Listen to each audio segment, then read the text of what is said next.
Hello students, good morning. आप सभी का वेलकम है एक बार फिर से अपने यूट्यूब चैनल संस्कार एजुकेशन हब पर। आज हम अपने लेक्चर में एक बहुत इम्पॉर्टेंट टॉपिक लेने जा रहे हैं, जिस टॉपिक की हेल्प से आपको SN1 SN2 रिएक्शंस जो हैं उनकी स्टीरियोकेमिस्ट्री समझने में काफ़ी ज़्यादा हेल्प मिलेगी। ठीक है, तो आज का जो हमारा टॉपिक है वो टॉपिक भी कुछ ऐसा ही है, stereo chemical aspects of nucleophilic substitution reactions। यानी आज के लेक्चर में हम लोग जो देखने वाले हैं वो देखने वाले हैं stereochemical aspects of nucleophilic substitution reactions, यानी कि SN1 SN2 रिएक्शंस में जो भी बेसिक्स आपके रह गए हों, वीक रह गए हों, या आपको जहाँ पर उनकी स्टीरियोकेमिस्ट्री समझ में नहीं आ रही थी, तो आज के इस लेक्चर में आप लोगों को वो सारी स्टीरियोकेमिस्ट्री बिल्कुल क्लियर हो जानी है, बिल्कुल अच्छे से समझ में आ जाएगी। ठीक है, तो चलिए आज हम देखेंगे स्टीरियोकेमिकल एस्पेक्ट्स। तो इसमें सबसे पहला पॉइंट जो हम लोग डिस्कस करने वाले हैं वो करने वाले हैं PPL, यानी कि plane polarised light and optical activity.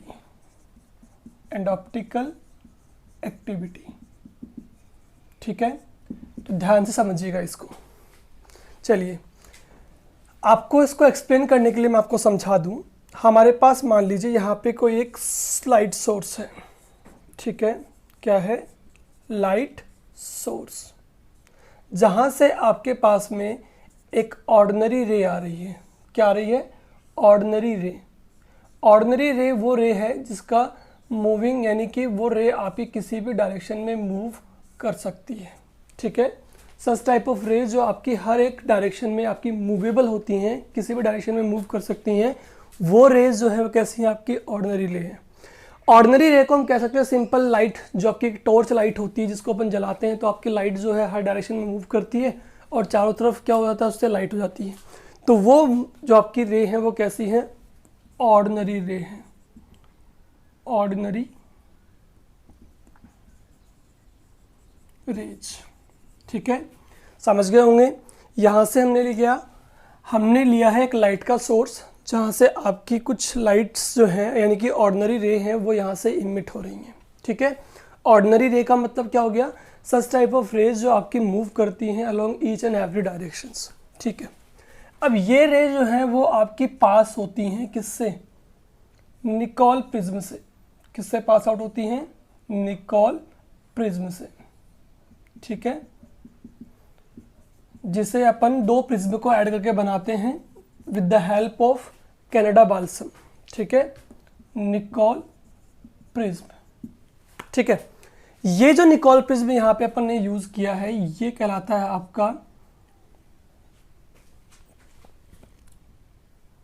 ये जो निकोल प्रिज्म होता है यहाँ पर, इसका फंक्शन क्या होता है? इसका फंक्शन ये होता है कि जो इनकमिंग आपकी ऑर्डिनरी रे होती हैं जो यहाँ से इसमें पास आउट हो रही हैं, उन रे को ये प्लेन पोलराइज्ड लाइट के अंदर चेंज करता है। इसका मतलब इसका नाम क्या हो जाएगा? पोलराइजर। यानी जैसा इस निकोल प्रिज्म का फंक्शन होगा वैसा ही इसका क्या होगा? नेम होगा। क्या बोलेंगे इसे? Polariser Nicol prism. बिकॉज इसका फंक्शन क्या है? इसका फंक्शन ये है कि ये इनकमिंग ऑर्डिनरी लाइट को निकोल प्रिज्म जो है वो कन्वर्ट करता है किसमें? PPL लाइट के अंदर, यानी कि प्लेन पोलराइज्ड लाइट के अंदर, यानी कि ऐसी लाइट के अंदर जिसका मूविंग डायरेक्शन केवल एक ही तरफ होता है। ठीक है ना, जो केवल एक ही डायरेक्शन में मूव करती है। जैसे कि मैं आपको एग्जांपल दे दूं, लेज़र लाइट देखा होगा आपने। लेज़र लाइट जो होती है उसका डायरेक्शन केवल क्या होता है? एक ही एंगल से होता है, यानी कि एक ही तरफ वो आपकी मूव करती है। ठीक है, तो समझ में आई बात आपको। निकोल प्रिज्म जो है उसका फंक्शन क्या हुआ यहाँ पे? निकोल प्रिज्म का फंक्शन हो जाता है जो ऑर्डिनरी रे यहाँ से आपकी आ रही हैं, जैसे ही निकोल प्रिज्म से इमिट होती हैं या इसमें से पास होती हैं, तो निकोल प्रिज्म क्या करता है? इन ऑर्डिनरी लाइट को चेंज करता है किसके अंदर? PPL लाइट के अंदर। PPL मतलब प्लेन पोलराइज्ड लाइट, यानी निकोल प्रिज्म का फंक्शन यहाँ पे क्या हो जाता है, ये क्या करता है, ये ऑर्डिनरी लाइट को प्लेन पोलराइज लाइट में चेंज करता है, यानी उस लाइट में चेंज करता है जो आपकी एक ही प्लेन से मूव करती है, एक डायरेक्शन में मूव करती है। ठीक है, ये हो जाएगा यहाँ पे। अब ये प्लेन पोलराइज लाइट जैसे ही आपकी सैंपल ट्यूब से पास होती है, किससे पास होती है, सैंपल ट्यूब, ये यहाँ पे सैंपल ट्यूब होती है आपकी, ठीक है, जिसके अंदर कोई भी सैंपल रखा हो सकता है। सैंपल इन द सेंस जिस भी कंपाउंड को, यानी कि चाहे आपका ग्लूकोज हो, फ्रक्टोज हो, या कोई भी आपका हेलोएल्केन हुआ, कोई भी कंपाउंड जिसे आपको ये चेक करना है कि वो ऑप्टिकली एक्टिव है या नहीं। समझ रहे हो मेरी बात को? ऐसे कोई भी कंपाउंड जिन्हें हमें ये चेकआउट करना है कि वो कंपाउंड आपका ऑप्टिकली एक्टिव है या नहीं, उसे हम सैंपल के फॉर्म में इस सैंपल ट्यूब के अंदर फिल कर देते हैं। ठीक है, अब क्या होगा, इस सैंपल ट्यूब से कौन पास होगा, आपकी पीपीएल लाइट। पीपीएल मतलब प्लेन पोलराइज लाइट। इसको बनाने का काम किसने किया, निकोल प्रिज्म ने। ऑर्डिनरी रे को टर्न किया, चेंज किया किसके अंदर, पीपीएल लाइट में। इसीलिए इस निकोल प्रिज्म को क्या बोला गया है, पोलराइजर बोला गया है। क्या बोला गया है, पोलराइजर। ठीक है, जैसे ही यहाँ से पास होती है सैंपल ट्यूब से, तो सैंपल के अंदर एक प्रॉपर्टी होगी। क्या प्रॉपर्टी होगी, या तो ये सैंपल जो है, सैंपल समझ गए क्या होगा, सैंपल यहाँ पे कोई भी केमिकल कंपाउंड हो सकता है जिसे आप यहाँ पे चेक करना चाह रहे हैं कि वो ऑप्टिकली एक्टिव है या नहीं। ठीक है, जैसे ही सैंपल से पास करेंगे इसको, तो सैंपल के अंदर प्रॉपर्टी होगी कि या तो ये जो मूविंग लाइट है, यानी कि एक डायरेक्शन में मूव करने वाली लाइट है, प्लेन पोलराइज लाइट, इसको रोटेट कर देगा। क्या कर देगा, रोटेट, एक एंगल से। ठीक है, यानी समझे, एक लाइट आ रही है आपकी, कौन सी, पीपीएल लाइट, जो एक डायरेक्शन से मूव कर रही है। जैसे सैंपल से टकराती, स्ट्राइक करती है, सैंपल में जाती है, तो सैंपल के अंदर प्रॉपर्टी है कि या तो ये लाइट को रोटेट कर देगा या लाइट को रोटेट नहीं कर पाएगा। यानी कि या तो लाइट इससे पास हो जाएगी सीधे, या लाइट एक एंगल से क्या हो जाएगी, रोटेट हो जाएगी। ठीक है, तो रोटेशन जो हुआ यहाँ पे, अगर ये सैंपल रोटेट कर पाता है तब तो ये सैंपल कहलाएगा आपका ऑप्टिकली एक्टिव। क्या कहलाएगा, ऑप्टिकली एक्टिव। समझ गए? तो such type of chemical compound sample which can rotate plane polarised light with an angle is known as optically active. और अगर ये सैंपल आपका इसको रोटेट नहीं कर पाता है तो उस केस में इसे कहा जाएगा ऑप्टिकली इनएक्टिव। तो बहुत आसान है समझना कि कौन से कंपाउंड आपके ऑप्टिकली एक्टिव होंगे, कौन से इनएक्टिव होंगे। ये मैंने आपको एक इंस्ट्रूमेंट से समझाया है। इस पूरे इंस्ट्रूमेंट को हम क्या बोलते हैं, पोलरीमीटर। क्या बोलते हैं, पोलरीमीटर। ठीक है, अब ये लाइट जो है, अगर मान लो सैंपल ने इस लाइट को रोटेट कर दिया किसी एक एंगल से, ठीक है, तो ये कहलाएगा ऑप्टिकली एक्टिव। अब सुनिए ध्यान से, अब जो इसने रोटेट कर दिया है वो रोटेशन आपके दो टाइप के हो सकते हैं। या तो वो रोटेट करेगा राइट हैंड साइड, यानी इसे कहेंगे अपन क्लॉकवाइज। क्या बोलेंगे, क्लॉकवाइज, यानी कि जिस डायरेक्शन में क्लॉक आपकी मूव करती है, सैंपल भी इस इनकमिंग पीपीएल लाइट को उसी डायरेक्शन में मूव करवा दे। ठीक है, अगर ऐसा हुआ, क्लॉकवाइज डायरेक्शन में मूवमेंट हुआ, तो उसे हम कहेंगे डेक्स्ट्रो रोटेटरी। देख लीजिए ध्यान से, क्या बोलेंगे, डेक्स्ट्रो रोटेटरी। ठीक है, और इसे हम डी से रिप्रेजेंट करते हैं, स्मॉल डी से। किससे रिप्रेजेंट करते हैं, स्मॉल डी से। और इसका जो सिंबल होता है वो होता है आपका प्लस, यानी कि प्लस सिंबल से इसको रिप्रेजेंट किया जाता है। ठीक है, समझ में आ गई मेरी बात आपको? अगर सैंपल जो है वो इनकमिंग पीपीएल लाइट को रोटेट करता है टूवर्ड्स किस साइड, राइट हैंड साइड या क्लॉकवाइज डायरेक्शन में, तो उसे क्या बोलेंगे, डेक्स्ट्रो रोटेटरी। इसे डी से रिप्रेजेंट किया जाएगा। इसके लिए जो सिंबल यूज किया जाता है वो कौन सा होता है आपका, पॉजिटिव। ठीक है, नेक्स्ट जो है वो क्या, देखिए नेक्स्ट ये है कि अगर सैंपल ने इनकमिंग पीपीएल लाइट को रोटेट किया टुवर्ड्स लेफ्ट हैंड साइड, किस साइड रोटेट कर दिया, लेफ्ट हैंड साइड। ठीक है, अब देखो मैंने ये भी कहा था आपसे कि राइट हैंड साइड या क्लॉकवाइज डायरेक्शन में अगर मान लो सैंपल ने रोटेट कर दिया लाइट को विद एन एंगल, तो एंगल कितना भी हो सकता है, 50 डिग्री, 70, 90, वॉट एवर।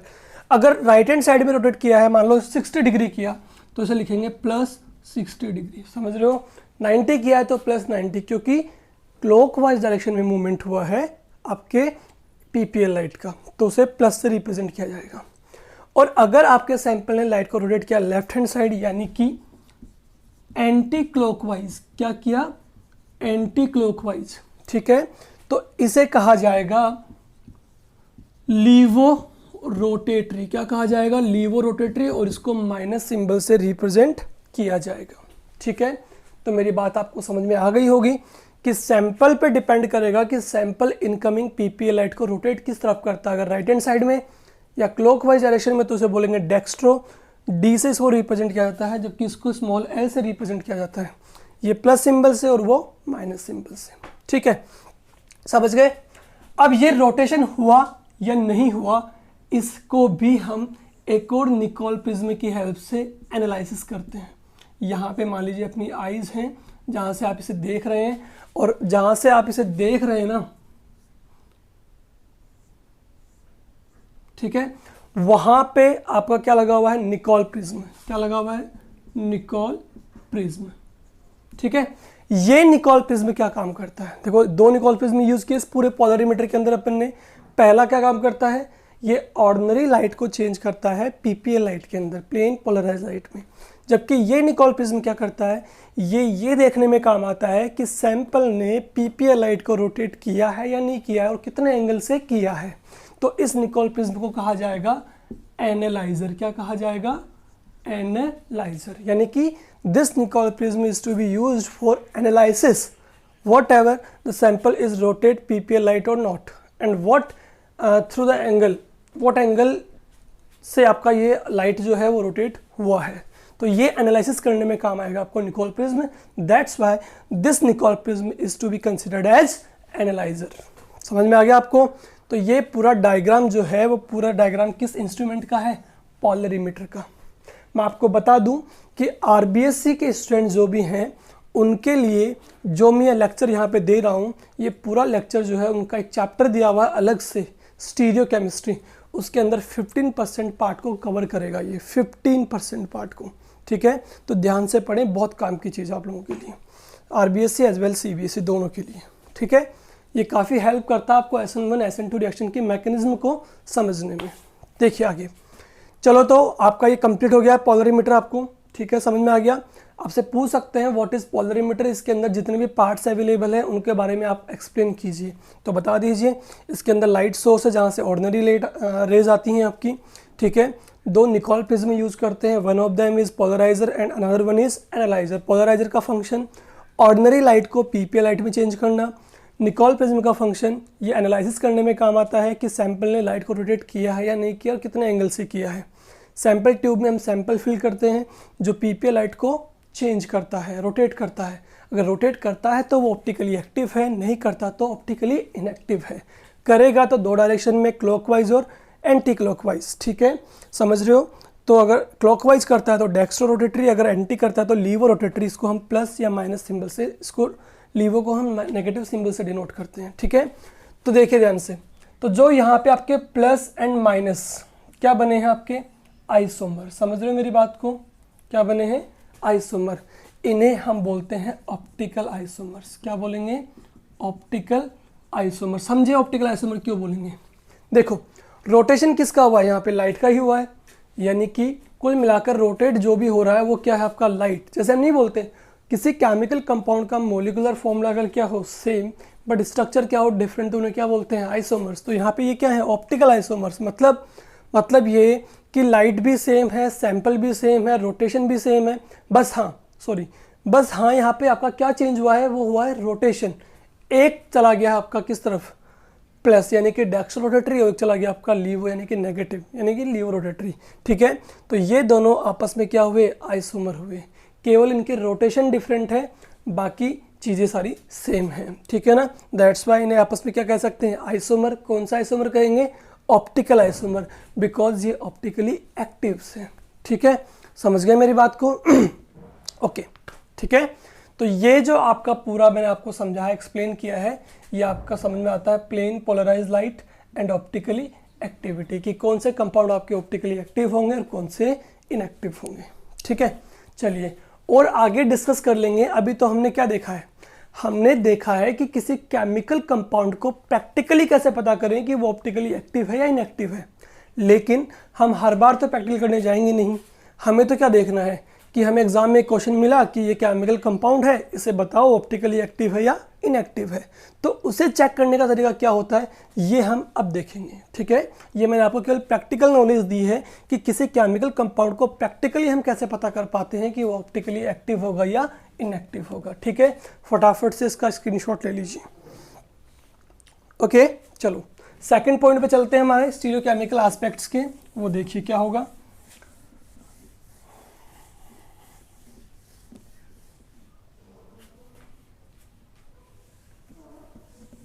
चलिए देखिए, सेकंड पॉइंट जो हमारे पास यहां पर है वो है आपका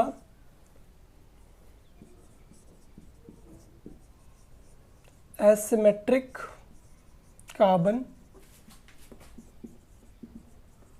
कायरलिटी एंड अकायरलिटी। देखिए क्या होता है। सबसे पहले आप देखें एसिमेट्रिक कार्बन का मतलब क्या होता है। ऐसा कोई भी carbon, such type of carbon atom which have 4 different type of valency, यानी ऐसा कोई कार्बन एटम जिसके चारों वैलेंसीज क्या होती हैं, डिफरेंट होती है। समझिए कैसे। जैसे यहाँ पे मैंने आपको दिया Cl, यहाँ मैंने आपको दे दिया CH3, यहाँ मैंने आपको दे दिया C2H5 यानी कि इथाइल ग्रुप, यहाँ मिथाइल ग्रुप, यहाँ पे हैलोजन, और यहाँ मैंने आपको दे दिया हाइड्रोजन। तो क्या देख रहे हैं, ये जो कार्बन है, कौन सा, ये, इस कार्बन की जो चारों वैलेंसीज हैं, ऑल 4 वैलेंसीज, वो कैसी हैं, डिफरेंट है। एक तरफ क्या लगा हुआ आपका इथाइल ग्रुप, एक तरफ क्या लगा हुआ मिथाइल, एक तरफ हैलोजन, एक तरफ हाइड्रोजन। तो such type of carbon which have all 4 valencies are different, तो उस कार्बन को हम क्या कहेंगे, एसिमेट्रिक कार्बन। क्या कहेंगे, एसिमेट्रिक कार्बन। तो पहले डेफिनेशन क्लियर हो जाती है आपको यहाँ पे। What is asymmetric carbon, such type of carbon which have all 4 valencies are different, known as asymmetric carbon. और हमेशा उस कार्बन पे क्या लगा दीजिए आप, स्टार, यानी कि ये कार्बन क्या है आपका, कायरल है। क्या है, कायरल। इसमें ग्रीक वर्ड में इस कायरल वर्ड का जो मतलब होता है वो होता है आपका हैंड। क्या होता है, हैंड। यानी कि कायरल वर्ड का जो यहाँ पे ग्रीक, अगर अपन देखें ग्रीक डिक्शनरी में, तो वहाँ पे आपको ये वर्ड का मतलब जो मीनिंग मिलेगा आपको मिलेगा हैंड। ठीक है, और सुनिए ध्यान से, किसी कायरल कंपाउंड को बनाने का जो प्रोसेस है या इसकी प्रॉपर्टी जो है कायरल कंपाउंड की, उसे हम क्या बोलते हैं, कायरलिटी बोलते हैं। ये भी मैं आपको थोड़ी देर में एक्सप्लेन कर दूंगा। और इसका ग्रीक में जो वर्ड का मीनिंग होता है वो होता है आपका हैंडेडनेस। क्या होता है, हैंडेडनेस। ठीक है, चलिए, तो सिंपल से समझ में आई आपको बात। देखिए क्या बोल रहा हूँ, such type of carbon which have all 4 valencies are different, known as asymmetric carbon.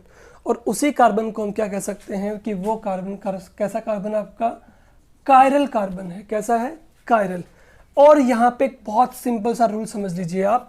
वो रूल क्या है, देखिए, दोज कार्बन्स, या समझिए कार्बन एटम जो भी आपका होगा कायरल। क्या होगा, कायरल। जो भी कार्बन आपका कायरल होता है, यानी जिसकी चारों वैलेंसीज क्या होती हैं, डिफरेंट होती हैं, वो हमेशा कंपाउंड क्या होगा आपका, ऑप्टिकली एक्टिव होगा। क्या होगा, ऑप्टिकली एक्टिव। हालांकि मैं आपको भी ये स्टेटमेंट दे रहा हूँ, फटाफट से नोट कर लो बस आप लोग। Explain with an suitable example अभी हम थोड़ी देर में कर लेंगे इसको।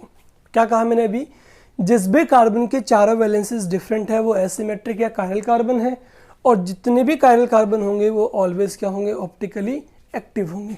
ठीक है, तो ये ऑप्टिकली एक्टिव क्यों होगा, कैसे होगा, उसको समझने से पहले हमको समझना ज़रूरी है कि कायरलिटी एंड अकायरलिटी प्रॉपर्टी क्या होती है। फटाफट देखिए, चलो फटाफट से इसको नोट कर लीजिएगा। अब पहले वो प्रॉपर्टी देख लेते हैं, उसके बाद में हम एग्जाम्पल देखेंगे कि कैसे ये ऑप्टिकली एक्टिव हुआ कायरल कार्बन होने के बाद। चलिए, सबसे पहले बात करते हैं कायरल एंड कायरलिटी की। तो देखिए क्या होता है, समझिए, ऐसे कोई भी ऑब्जेक्ट्स, समझिए, ठीक है, जैसे कि मान लीजिए आप कह सकते हैं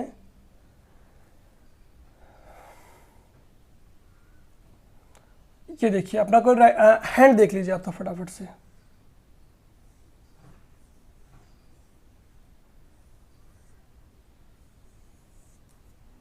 ठीक है, समझिए।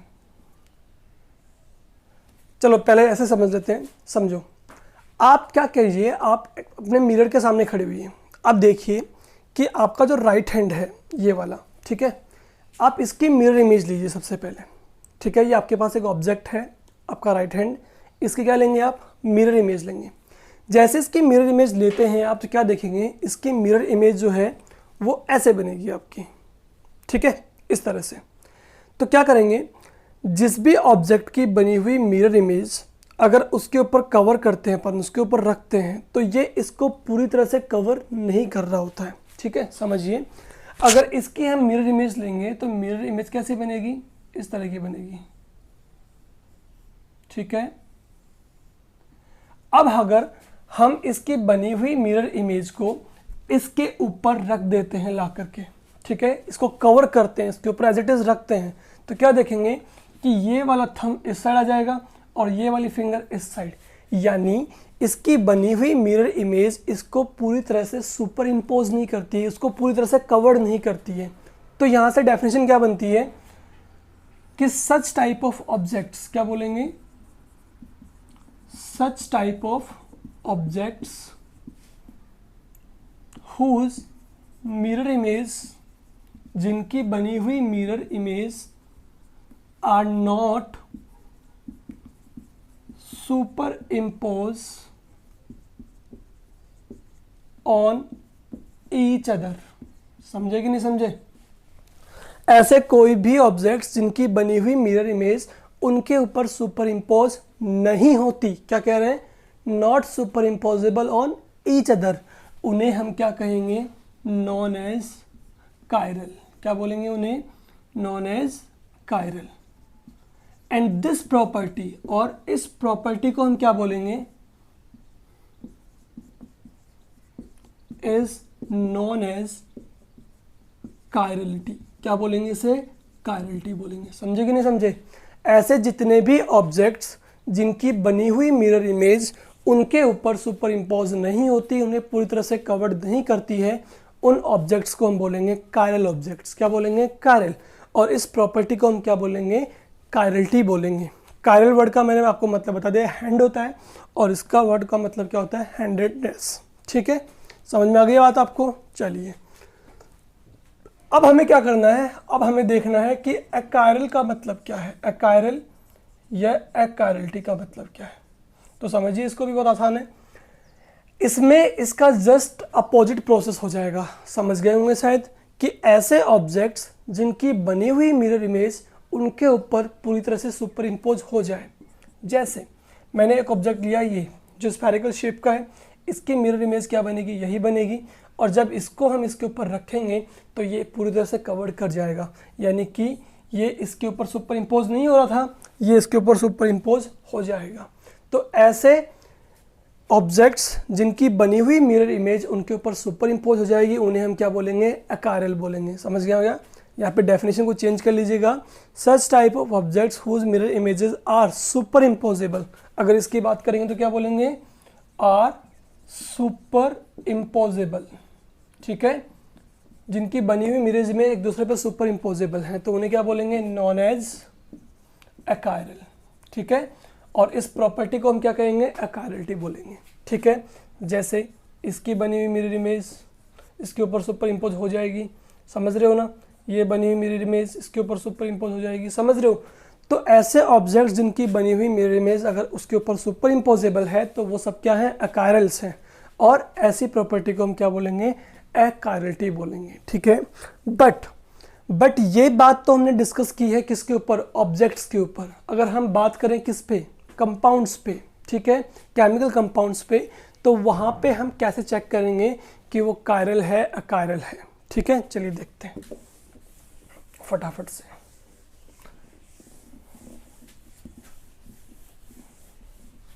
चलो अब मैं आपको समझा देता हूँ। हम ले रहे हैं एग्जाम्पल्स। हमने लिया सबसे पहले प्रोपेन टूओल का एग्जाम्पल एक तो, और एक ले रहे हैं हम ब्यूटेन 2 का। चलो सबसे पहले हम बना रहे हैं प्रोपेन 2 कैसे बनेगा आपका, CH3 CHOH NCH3। ब्यूटेन 2 कैसे बनेगा, CH3 CH2 CHOH NCH3। चलिए अब देखिए, इस कार्बन को पिक कर लें, ठीक है, किया यहाँ पर। इस पे एक तरफ क्या अटैच है आपका, हाइड्रोजन, चलो अटैच करवा दिया। एक तरफ क्या अटैच है आपका, OH, ठीक है। एक तरफ आपका H अटैच है, मान लीजिए एक तरफ आपका OH अटैच है, एक तरफ आपका CH3 है जिसको हमने किस पे ले लिया है, डेस्क पे। एक तरफ आपका क्या अटैच है, वेज पे, कौन है, ये CH3 अटैच है, ठीक है। तो ये कार्बन की चारों बैलेंस यहाँ पे कंप्लीट हो जाती है, ठीक है। अब फटाफट से क्या ले लेंगे, मिरर इमेज। क्या बनाएंगे, मिरर इमेज बनाएंगे। तो इसकी मिरर इमेज क्या बनेगी आपके सामने, ये बन जाएगी CH3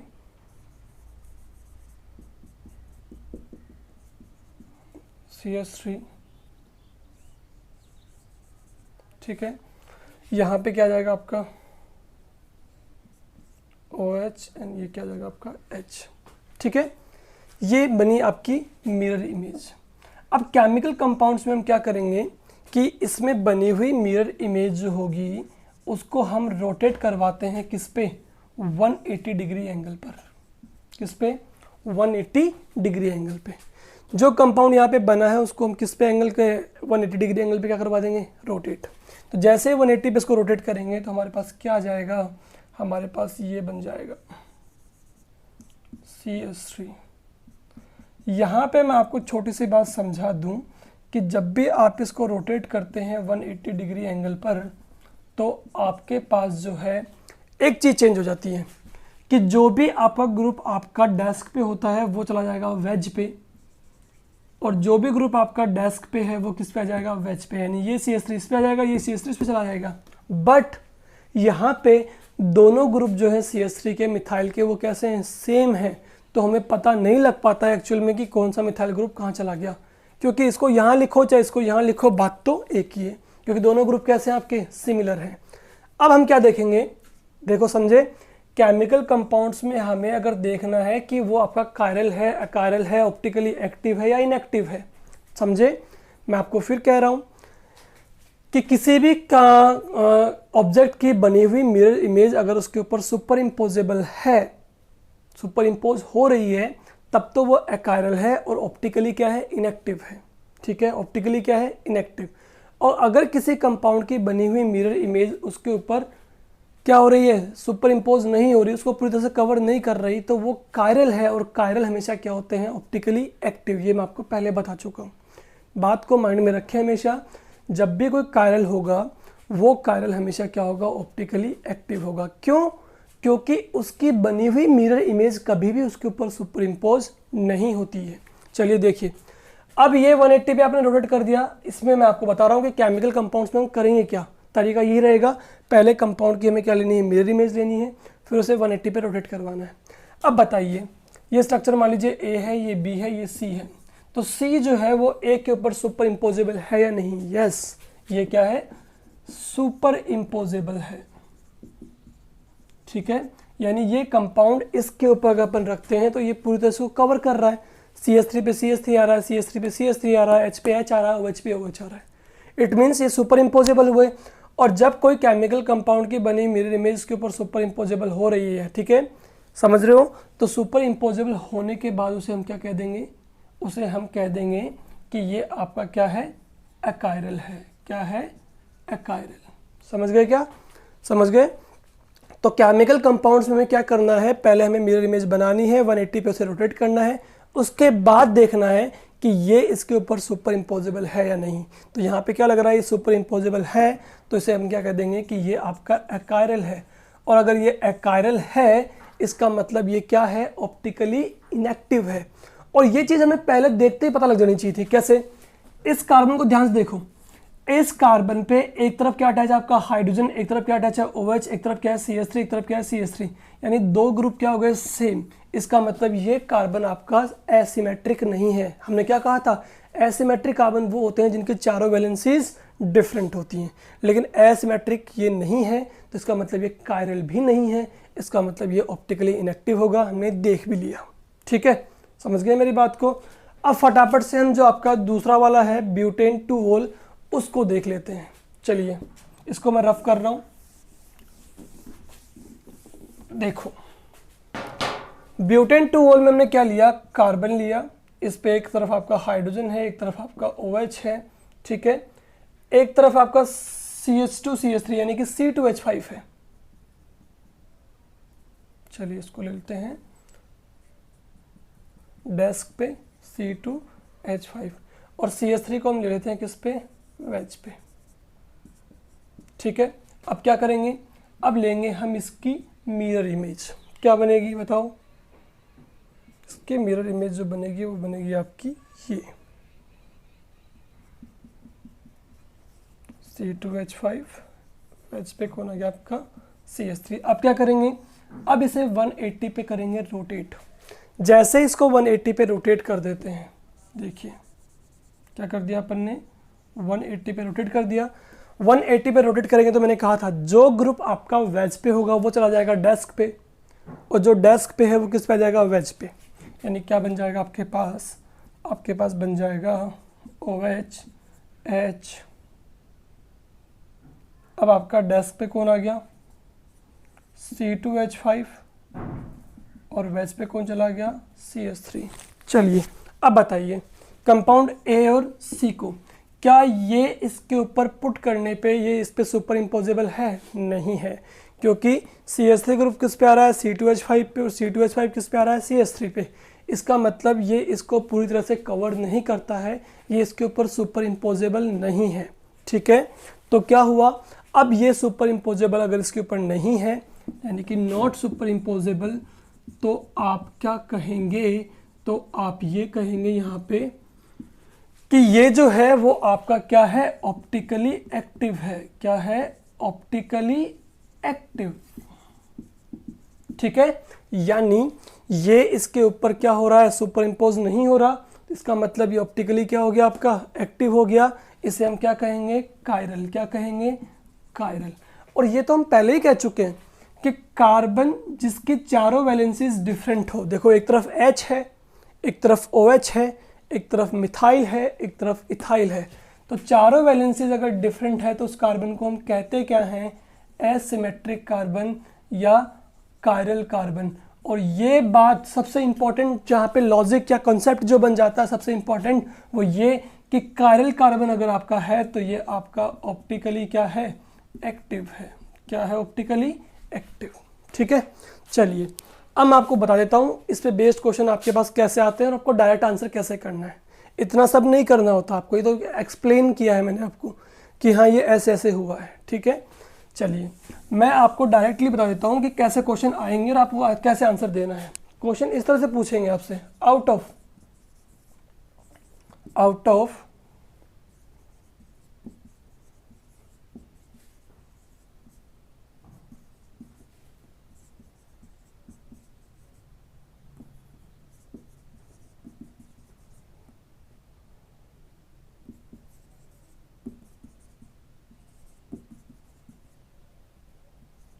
यानी फर्स्ट और सेकंड दो यहाँ पे आपको केमिकल कंपाउंड दिए गए हैं। आपसे क्वेश्चन ये पूछा जाएगा which one is optically active.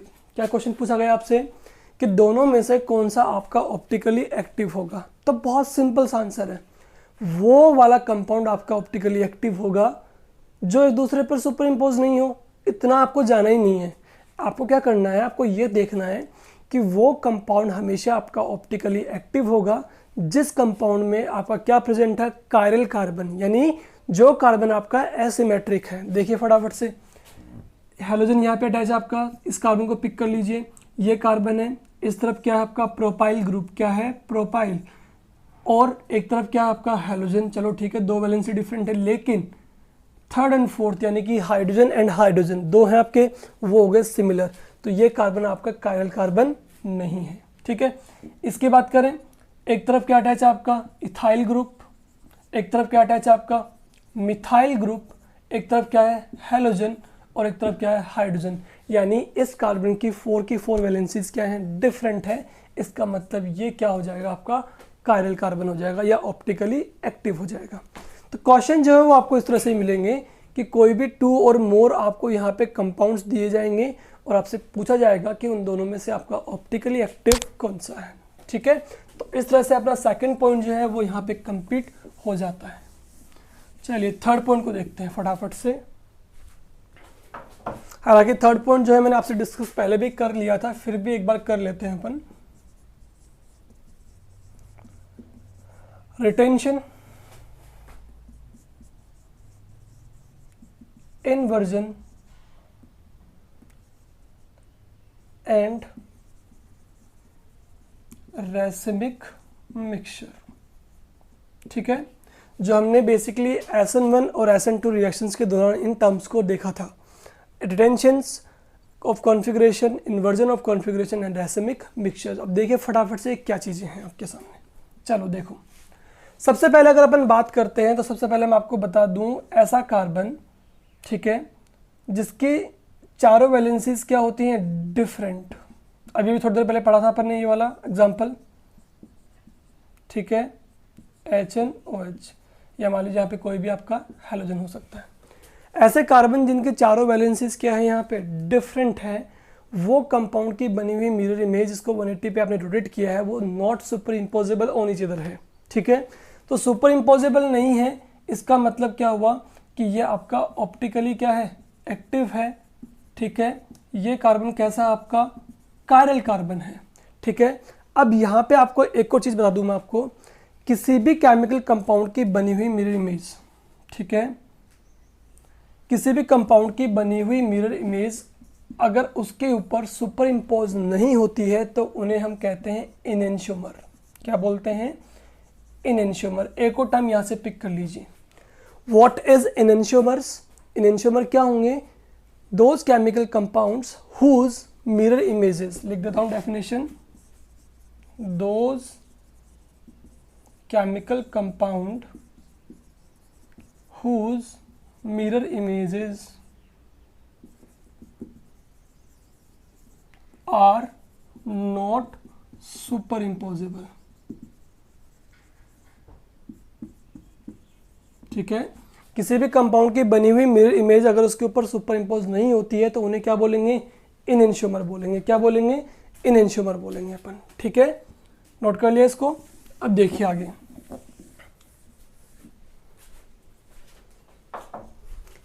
अब यहां पर अपन एक फटाफट से एग्जांपल पिक कर लेते हैं जो आपका कैसा है,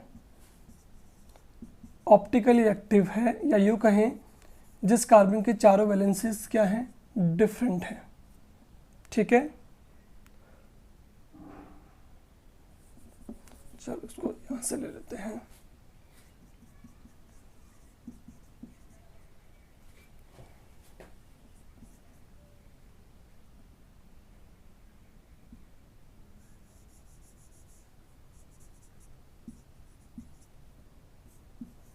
चलिए ठीक है, अब हमें क्या देखना है, हमें ये देखना है कि इस पे लिविंग ग्रुप की अगर बात की जाए तो कौन आपका Cl है, कौन है Cl। हमें ये देखना है कि इस पे हमें अटैक करवाना है किसका, OH नेगेटिव यानी कि न्यूक्लियोफाइल का। ठीक है, किसका अटैक करवाना है, न्यूक्लियोफाइल का। ठीक है, अब हम यहाँ पे दोनों तरह से इसको प्रोसीड करवा लेते हैं, चलो मान लीजिए। ठीक है, चले उससे पहले मैं आपको एक छोटा सा बेसिक्स जो है वो समझा देता हूँ, एक बार देखिए फटाफट से। किसी भी कार्बन पर मान लीजिए आपका एक ग्रुप अटैच है, कौन सा, Cl। ठीक है, समझ गए, एक ग्रुप कौन सा अटैच है, Cl है। एक कौन सा अटैच है आपका, मान लीजिए हाइड्रोजन है। एक कौन सा है, C3H6 है, CS2 C2H5 C3H7 मान लीजिए आपका। ठीक है, और एक तरफ आपका अटैच है मान लीजिए CS3। ठीक है, अब अगर हम देखें, देखो ध्यान से इसको, मैं आपको थोड़ा सा R और S नोमेनक्लेचर के बारे में बताने वाला हूँ। किसके बारे में, R और S। R और S नोमेनक्लेचर जो होते हैं उनमें R जो वर्ड होता है, ठीक है, मैं आपको बता दूँ इसके लिए कि इसमें जो आपका R वर्ड जो होता है उसे बोलते हैं रेक्टस। क्या बोलते हैं, रेक्टस एस वर्ड को बोलते हैं सिनिस्टर, ठीक है। रेक्टस का मतलब होता है आपका राइट हैंड साइड, क्या होता है, राइट हैंड, यानी कि क्लॉकवाइज डायरेक्शन में। और सिनिस्टर वर्ड का मतलब क्या होगा, आपका होगा लेफ्ट हैंड साइड, यानी कि एंटी क्लॉक, क्या बोलेंगे इसे, एंटी क्लॉक, और इसे बोलेंगे क्लॉकवाइज डायरेक्शन में। नोट करो फटाफट से। आर का मतलब हो गया क्लॉकवाइज डायरेक्शन, यानी कि राइट हैंड साइड, रेक्टस बोलते हैं इस वर्ड को, ठीक है। और एस का मतलब सिनिस्टर, यानी कि एंटी क्लॉकवाइज डायरेक्शन, यानी कि लेफ्ट हैंड साइड में आपका रोटेशन होगा। नोट किया फटाफट से। अब देखो इसको, अगर मान लीजिए किसी कार्बन पे Cl यहाँ पे अटैच है, अब देखो फटाफट देखना क्या होता है, आपको ये देखना पड़ता है कि कार्बन के चारों ओर अटैच जो वैलेंसीज हैं उनके मॉलिक्यूलर मासेस किस तरह के हैं। सबसे ज़्यादा अगर यहाँ पे अटैच ग्रुप के अंदर मॉलिक्यूलर मास है, सबसे हैवी ग्रुप है, वो कौन है आपका Cl, तो प्रायोरिटी ऑर्डर में से नंबर 1 दे देंगे अपन, ठीक है। नंबर 2 पे कौन आएगा आपका C3H7, ये होगा। नंबर 3 पे कौन होगा आपका, ये होगा। और नंबर 4 पे कौन होगा आपका, ये होगा, ठीक है। तो जो आपका मूवमेंट आ रहा है वो किस साइड आ रहा है आपका, 1 से 2 3 4 इस तरह से, यानी कि रोटेशन जो आ रहा है इस कंपाउंड के अंदर वो किस तरफ आ रहा है आपका, क्लॉकवाइज या एंटी क्लॉकवाइज, ये आ रहा है आपका एंटी क्लॉकवाइज। क्या आ रहा है, एंटी क्लॉकवाइज। तो इसे क्या बोलेंगे, एस, सिनिस्टर, क्या बोलेंगे, सिनिस्टर। सेम चीज़ अगर यहाँ पे होती कि कार्बन यहाँ पर है आपका मान लीजिए अटैच, ठीक है, यहाँ पे C3H7 है, यहाँ पर आपका CH3 है, यहाँ आपका मान लीजिए क्या अटैच है, CH3 अटैच है, यहाँ पे मान लीजिए आपका H है, यहाँ पे आपका Cl है, ठीक है। अब बताओ प्रायोरिटी ऑर्डर में Cl कौन आएगा, नंबर 1 पे, ये 2 पे, ये 3 पे और ये 4 पे। इस बार रोटेशन किस साइड आपका, इस तरफ है, यानी कि क्लॉकवाइज डायरेक्शन में, जिस तरफ आपकी क्लॉक चलती है, ये एंटी क्लॉक हो गया आपका, समझ रहे हो ना। तो क्लॉकवाइज डायरेक्शन में अगर मूवमेंट है तो इसे क्या बोल देंगे, आर, यानी कि रेक्टस, राइट हैंड साइड, जबकि ये लेफ्ट हैंड साइड, यानी कि एंटी क्लॉकवाइज डायरेक्शन में। तो आपको आर और एस का पता होना चाहिए, इससे आप इन्वर्जन ऑफ कॉन्फ़िगरेशन एंड रासायनिक मिक्सचर को इजीली समझ पाएंगे। चलिए ठीक है, समझ में आ गया होगा। अगर क्या करना है, कार्बन से अटैच ग्रुप्स को देखना है, प्रायोरिटी ऑर्डर यानी कि उनके मॉलिक्यूलर मास के बिहेव पे उनको नंबरिंग देनी होती है, पहले क्लोरीन 1 फिर 2 ये 3, इस तरफ मूवमेंट आ रहा है तो क्या बोल देंगे, एंटी क्लॉकवाइज है तो क्या नाम हो गया इसका, एस नोमेनक्लेचर, यानी कि सिनिस्टर। और इसमें देख रहे हैं तो आपका क्लॉकवाइज डायरेक्शन में जा रहा है, इसका मतलब क्या हो गया, रेक्टस, यानी कि आर हो जाएगा ये, ठीक है। चलिए आगे देखिए, अब देखते हैं इसमें SN1 SN2 को। आपको याद होगा कि SN2 रिएक्शन में क्या होता है, जो न्यूक्लियोफाइल होता है वो स्ट्रॉन्गर है, वो क्या करता है, इसके रियर साइड से अटैक करता है, सॉरी चलिए एक काम करते हैं, इसको ऐसे ले लेते हैं। कार्बन जो है वहाँ पे ये है C2H5, वेज पे जो है वो ले लेते हैं CH3, ठीक है। यहाँ पे Cl आपका अटैच है ही, ये ले लेते हैं अपन कंपाउंड, ठीक है, वही सेम कंपाउंड आपका, ठीक है। OH जो है वो फ्रंट से अटैक नहीं करता SN2 में, आपको याद होगा, क्योंकि सामने की ओर क्या है, न्यूक्लियोफाइल, तो अटैक कहाँ से करता है, रियर साइड से, ठीक है। क्या देख रहे हैं, अभी जो देख रहे हैं वो ये देख रहे हैं, देखो ध्यान से, क्लोरीन नंबर 1 हुआ, ये नंबर 2 हुआ, ये नंबर 3 हुआ, यानी डायरेक्शन किस तरफ चल रहा है आपका, इस तरफ। यानी बताओ क्लॉकवाइज डायरेक्शन में है या एंटी क्लॉक में है, क्या लग रहा है, एंटी क्लॉक में है, राइट, क्योंकि वॉच तो इस तरफ से मूव करती है क्लॉकवाइज, ये एंटी क्लॉकवाइज बात, तो ये कौन सा हो गया आपका, एस, सिनिस्टर। क्लियर है आपको, ठीक है। अब जैसे ही क्या होगा, OH आपका बैक साइड से अटैक करेगा तो आपको पता है OH बैक साइड जुड़ जाएगा और Cl जो है वो यहाँ से रिमूव हो जाएगा, तो आपके पास प्रोडक्ट क्या बनता है, सबको पता है कि आपके पास प्रोडक्ट जो बनेगा वो बनेगा आपका ये वाला, OH इस तरफ जुड़ जाएगा बैक साइड से, ठीक है, और जो आपका H है वो यहाँ आ जाएगा और रिमूव क्या हो जाएगा आपका, Cl नेगेटिव। ये आपने SN2 में पढ़ा है, जो आपकी 1 स्टेप में कंप्लीट होती है। अब देखिए क्या हो गया, सबसे पहले प्रायोरिटी किसको मिलेगी, OH ग्रुप को 1, फिर ये 2, फिर ये आपका 3। बताइए इस बार मूवमेंट किस साइड हो गया है आपका, क्लॉकवाइज डायरेक्शन में हो गया है, किस में हो गया है, क्लॉकवाइज डायरेक्शन में, ठीक है, जिस तरफ आपकी क्लॉक जो है वो मूव करती है। तो ये क्या बन गया आपका, आर, यानी कि रेक्टस बन गया है। तो क्या समझे कि पहले कॉन्फ़िगरेशन जो था वो क्या था आपका, पहले जो कॉन्फ़िगरेशन था वो था आपका एस, यानी कि सिनिस्टर, अब क्या बन गया है आर यानी कि रेक्टस, यानी कॉन्फ़िगरेशन जो है वो क्या हो गया आपका इन्वर्ट हो गया है। क्या हो गया है इन्वर्ट। इसीलिए कहते हैं कि SN2 जो है वो मूव करती है according to inversion of configuration. समझ गए ना, ठीक है। और एक चीज़ जो इंपॉर्टेंट है वो क्या है, मैंने आपसे पहले भी कहा था कि ये सब स्टडी करने के लिए, इन्वर्जन रिटेंशन पढ़ने के लिए हमें क्या देखना पड़ता है, हमें ये देखना पड़ता है कि आपका जो गिवन कंपाउंड है वो कैसा होना चाहिए, ऑप्टिकली एक्टिव होना चाहिए, तभी आप इन चीज़ों को देख पाएंगे। ठीक है, तो ये समझ में आ गया आपको इन्वर्जन ऑफ कॉन्फ़िगरेशन कैसा हुआ इसके अंदर। अब देखते हैं रिटेंशन को। तो ये मान लीजिए अगर अकॉर्डिंग टू आपकी SN1 होती है, इसको हम मान लेते हैं कंपाउंड A बना है आपका, अकॉर्डिंग टू क्या हो रहा है SN1। तो क्या होता है SN1 के अंदर, SN1 के अंदर क्या होता है कि आपका, चलो मैं यहाँ पे ले लेता हूँ SN1 को। SN1 के अकॉर्डिंग आप करवाते हो तो क्या होता है, पहले Cl जो है वो ब्रेक हो जाता है आपका, और क्या बन जाता है कार्बोकैटायन बन जाता है। समझ में ये बात आपको, बन जाता है कि नहीं बन जाता। स्टेप 1 स्लो RDS जो होता है, इंटरमीडिएट कार्बोकैटायन बन गया। उसके बाद आपका OH नेगेटिव जो है वो अटैक करता है। वो अटैक आपका फ्रंट से भी हो सकता है, समझ रहे हो, और वो अटैक आपका कहाँ से हो सकता है, बैक से भी। ये जो अटैक हुआ वो कहाँ से हुआ, बैक साइड से, रियर साइड से, इसलिए क्या बना, इन्वर्जन ऑफ कॉन्फ़िगरेशन बना। अब मैं यहाँ आपको जो बता रहा हूँ, क्या बता रहा हूँ कि क्या हो अगर OH आपका फ्रंट से अटैक करे। ठीक है, देखिए OH अगर कहाँ से अटैक करे, फ्रंट से। फ्रंट से कब अटैक कर पाएगा, जब Cl आपका पहले से ही रिमूव हो जाए। अगर फ्रंट से अटैक करेगा तो देखो क्या बनेगा, C2H5 बना यहाँ पर, यहाँ H बना, यहाँ CH3 बना, और OH फ्रंट से इस पे जुड़ जाएगा। अब देखिए हम पहले देख चुके हैं इसका 1 2 3 ये था, यानी कि आपका ये कौन था, S सिनिस्टर। ठीक है, जबकि इसको देखो तो इस पर नोमेनक्लेचर करेंगे तो क्या होगा, पहले वैरायटीज को देंगे 1 2 3।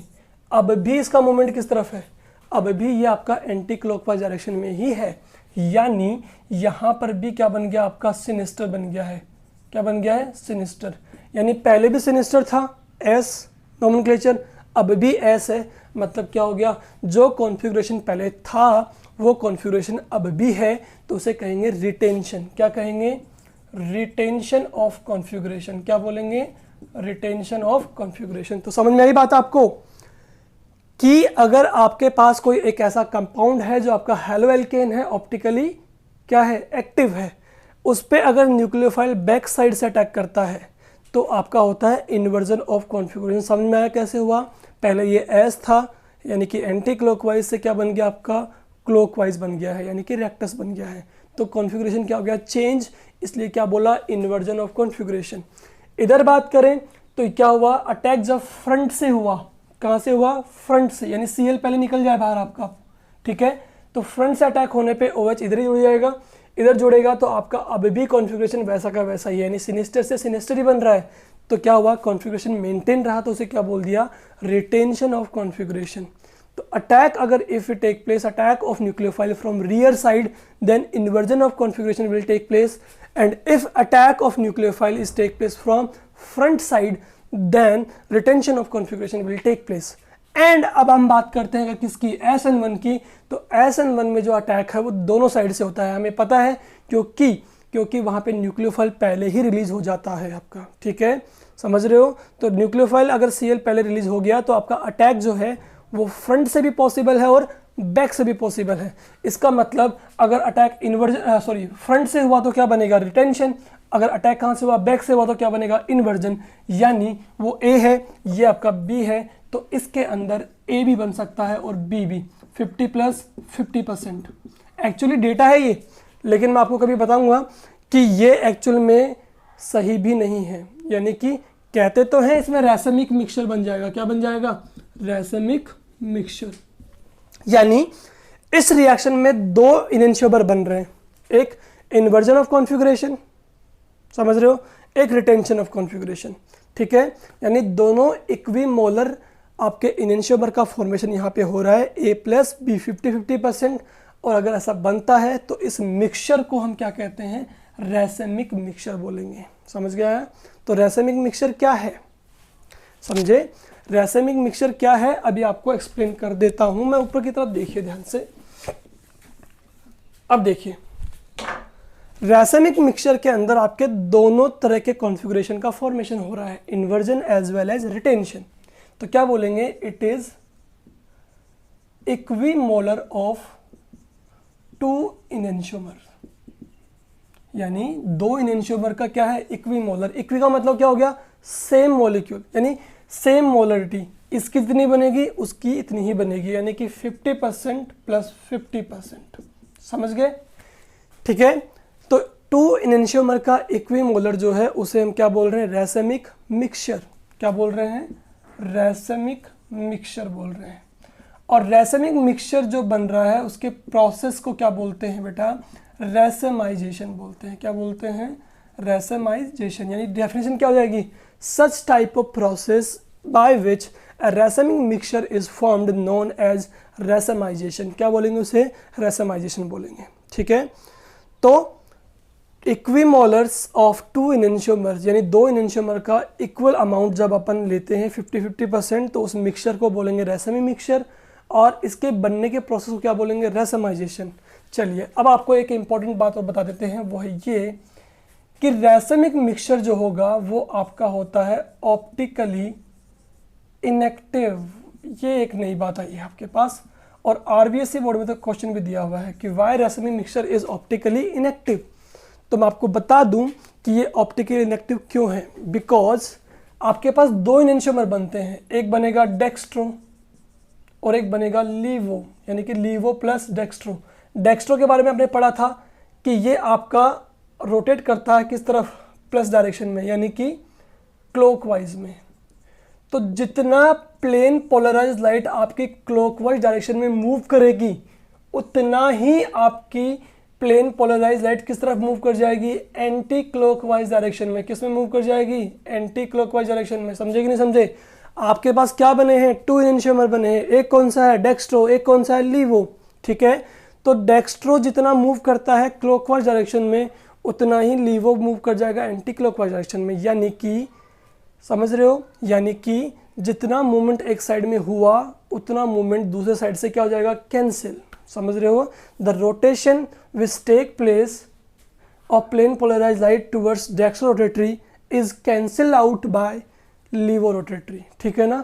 तो हमारे पास में टोटल रोटेशन कितना आ जाएगा, 0 डिग्री। समझो समझो आप फटाफट से इस चीज़ को। कैसे, SN1 में क्या हुआ, SN1 में ये हुआ कि जो सैंपल था उसने लाइट को रोटेट किया यहाँ से कितना, मान लीजिए प्लस 50 डिग्री रोटेट कर दिया, ठीक है, डेक्स्ट्रो में। तो उतना ही लीवो उसको क्या रोटेट कर देगा, एंटी क्लॉकवाइज डायरेक्शन में कर देगा, कितना, -50 डिग्री सेल्सियस। तो टोटल रोटेशन कितना आ जाएगा, 0 डिग्री आ जाएगा। समझ रहे हो ना। इसीलिए इसमें एक्चुअली में रोटेशन होने के बाद भी रोटेशन नहीं हो पाता है, क्योंकि जितना रोटेशन आपका डेक्स्ट्रो कर रहा है उतना रोटेशन आपका लीवो भी कर देगा, और आपका टोटल रोटेशन कितना आ जाएगा, आपके पास 0 आ जाएगा। इसीलिए कहेंगे इसे ऑप्टिकली इनएक्टिव। मतलब एक तरह से आपकी लाइट जो है वो सैंपल से रोटेट हुई ही नहीं, हुई तो है, माना हुई तो है, लाइट रोटेट हुई है, लेकिन जितना अमाउंट डेक्स्ट्रो यानी कि पॉजिटिव की तरफ रोटेट हुआ उतना ही अमाउंट किस तरफ रोटेट हो गया, आपका नेगेटिव की ओर। दोनों एक दूसरे को कैंसिल आउट कर देंगे, टोटल रोटेशन कितना आ जाएगा, 0 आ जाएगा। तो हम कह देंगे कि रैसेमिक मिक्सचर क्या है, ऑप्टिकली इनएक्टिव है। और ऑप्टिकली इनएक्टिव होने के लिए रैसेमिक मिक्सचर को हम लिखेंगे DL, क्योंकि इसमें डेक्स्ट्रो भी होगा और लीवो भी होगा। क्या कह रहे हैं हम, इक्विमोलर है किसका, इनेंशियोमर का, तो D भी होगा L भी होगा। तो इसको हम रिप्रेजेंट करते हैं DL प्लस माइनस के साथ। क्यों करेंगे, यानी SN1 के अंदर जो आपका होगा हेलो एल्केन, उसको हम जब लिखेंगे तो लिखेंगे इस तरह से DL प्लस माइनस, और फिर यहाँ पे कंपाउंड लिखा जाएगा जो भी आपका है। रीज़न, क्योंकि जब भी अपन इसको ऐसे डिनोट करते हैं तो उसका मतलब ये समझते हैं कि वो कंपाउंड जो है वो क्या शो करता है, रैसेमिक मिक्सचर बनाता है, यानी वो ऑप्टिकली क्या है, इनएक्टिव है, ठीक है।